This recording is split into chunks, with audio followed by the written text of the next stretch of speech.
Now at 6, a college student found dead with explosives all over his dorm room.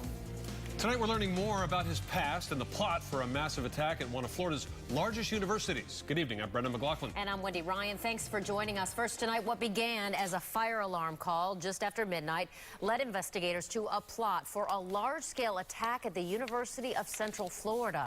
Our Ryan Race joins us live from the UCF campus with the very latest developments. Ryan, we just learned that this student is a graduate of Seminole High School. Yeah, a very local connection there. And this has turned into a very unsettling event for this college community, especially the 500 or so students who live in Tower 1. They had just been able to return to their residence hall after being evacuated for most of the day. Police say this student who planned the attack had everything he needed: high-powered guns, explosives, and a detailed timeline of how this attack would go down. But for whatever reason, he shot himself and no one else.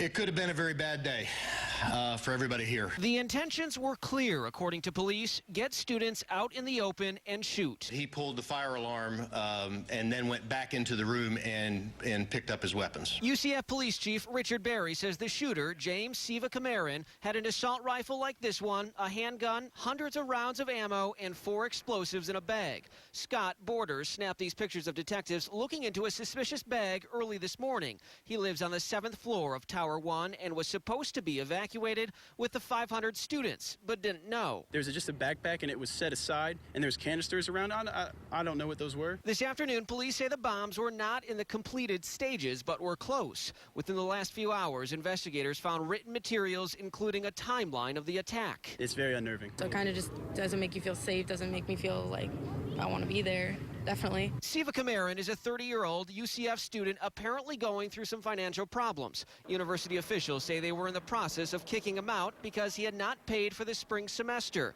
They say it's too early to know how he smuggled the arsenal of weapons into his dorm. This is a photograph of the weapon. So this weapon is only a couple of feet long, which would easily fit into a gym bag.